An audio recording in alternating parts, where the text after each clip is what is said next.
Hello, this is the episode 2 in this series. If you haven't watched episode 1, go watch that first. I will link it in the description and in the I button on the top right.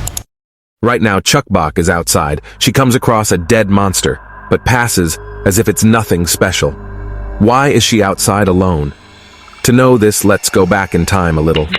Chukbok is eating peacefully, and her mom and dad are happy to see their daughter smiling and enjoying herself. She gives a bite to her dad. He compliments the food and says it tastes even better when she feeds him herself.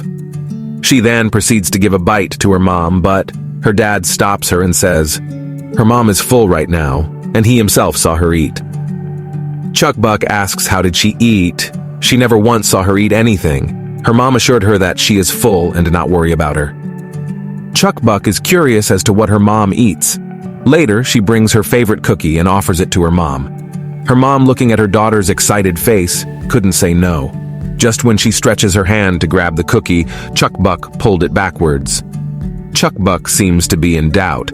She breaks the cookie in a 70-30 ratio. And after a few seconds of brainstorming, she offers her mother the small part of the cookie. She says, "Enjoy your cookie, mommy," while drooling. Looking at her reaction, it is obvious she wants to eat it herself. Her mother says she is fine and she can eat it herself.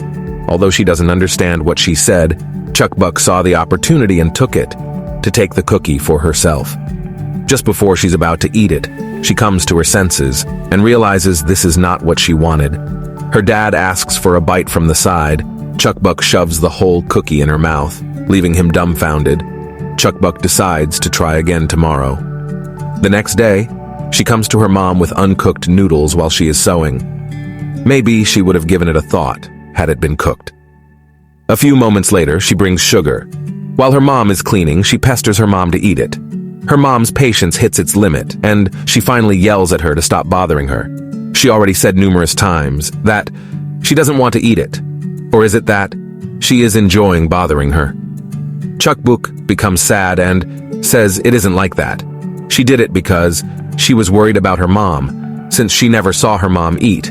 She thought her mom must be hungry, so she tried to share some of her food. Her mom thinks to herself, she made Chukbok worry because she didn't tell her the truth.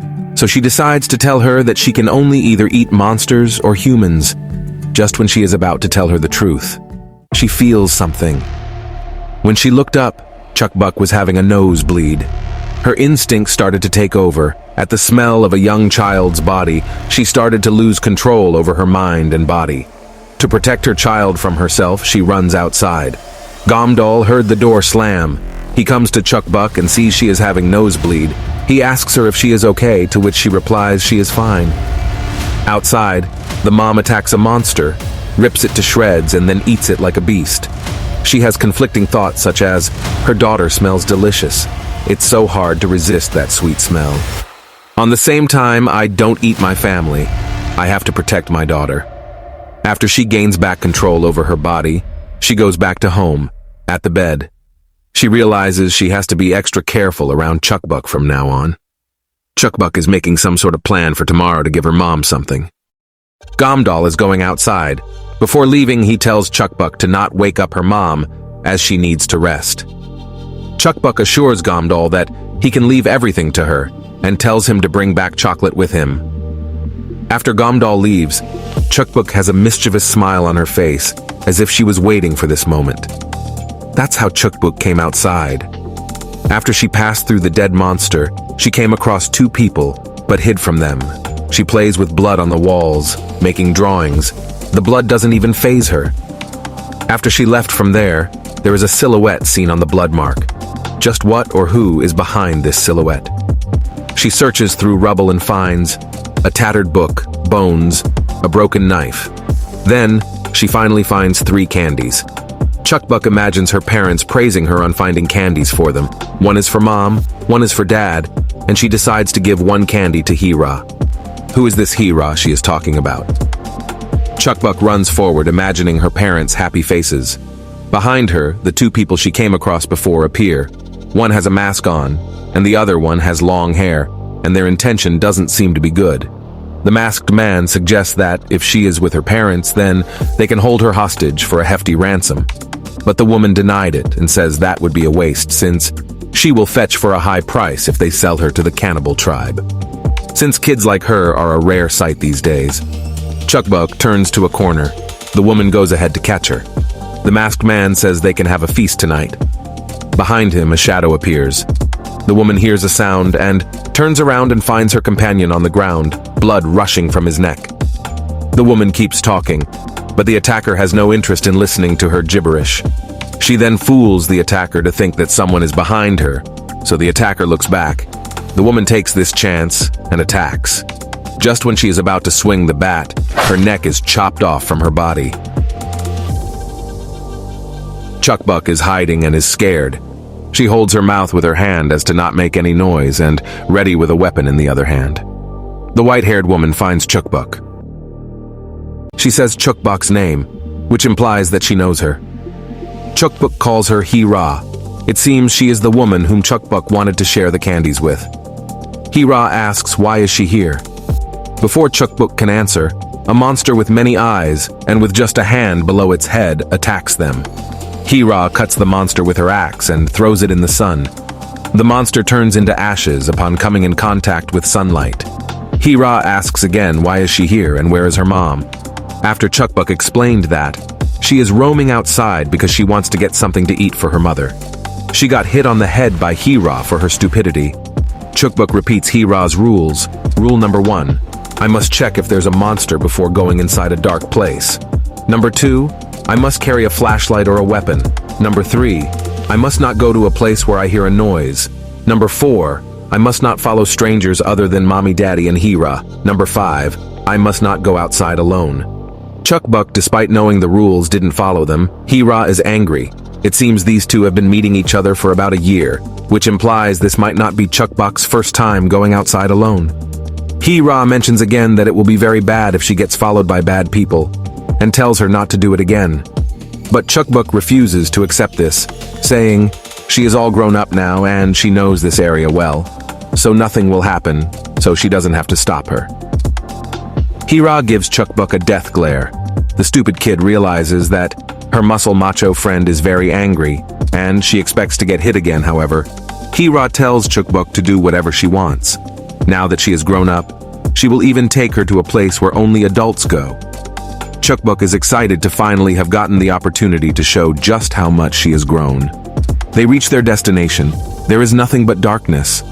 Chuckbuck says this is a terrible place. She says she wants to go home, but Hira says she is not sure. Following a moment's silence, this makes Chuckbuck very scared. She tells Hira to stop joking. But Hira only tells Hiro that she was the one who wanted to come here. And now that she is an adult, she shouldn't be scared, right? Monsters love dark places like these, however. Adults come here because they could find valuable things. But she has never once seen an adult leave from here, Hira says. Just then, Chuckbuck stumbles and falls. Her hand touches the floor. She notices there is something on the floor. When she holds her palm up, there is blood on it. Chuckbuck is thrown into panic. She admits she doesn't want to be an adult anymore and begs Hira to take her home. But there is no response. She realized just how tough her parents are, going to a dark and scary place like this to get food for her. After some time passes, she hears a voice. It was Hira. It is dark, scary, and it stinks. To be honest, adults are also afraid to come here. But they don't have any other choice since they have to survive. Remember this and make sure this doesn't happen again. Let's go home, Hira says. She basically threatens to feed her to monsters if she again left her home alone, a brutal but effective tactic to discipline kids. Chuckbuck asks her why aren't they harmed despite there being monsters here. Hira says they are sleeping right now. Yeah, this is the sound of the monsters sleeping forever. It seems Hira intentionally chopped off their heads so that they do not die completely, since they can only die if their brain is damaged or if exposed to the sun. They reach Chuckbuck's home. I'll meet you next time you come outside with your mom and dad, says Hira. Am I still not allowed to talk about you? Asks Chuckbuck. No, it's a secret between you and me, says Hira. Chuckbuck asks Hira to sit here for a moment because she has something for her. When Hee-ra sits, Chukbuk punches her on the forehead, saying this is the payback for making her cry, and don't ever do that again. Then gives her the candy she found herself. They both depart. Hee-ra holds the candy and laughs. She gave me a smack and candy? That kid is stronger than I thought. She'll grow to be a fine woman, she thinks to herself. Chukbuk, about to open the door, suddenly her finger is in pain. When she looks at her finger, it has turned blue. Just what could this be? Gomdal and his wife are outside looking for supplies again. Gomdal finds a scarf and wraps it around his wife's neck, saying, "It looks good on her, and it's the perfect size, and now she is even more cute." They both flirt. Then Gomdal asks Chukbuk if there is something she wants Daddy to find for her.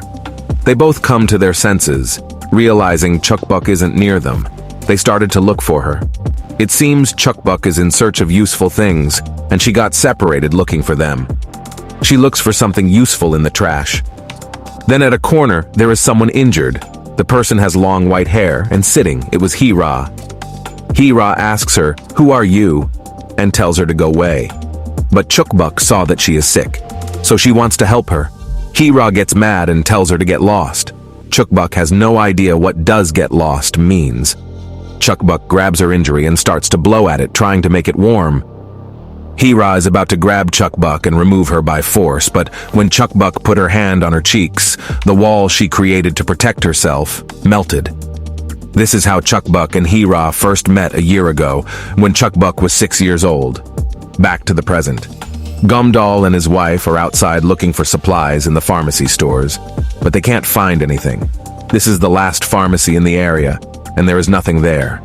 And right now there are heavy clouds outside, so monsters are roaming outside in the middle of the day. Gomdal suggests to take a break here, since there are monsters outside. But his wife is very anxious. She says she can't take a break. Knowing what has happened to Chukbuk's finger, she wonders what can she do. Is it even possible to cure it? Did this happen because of her?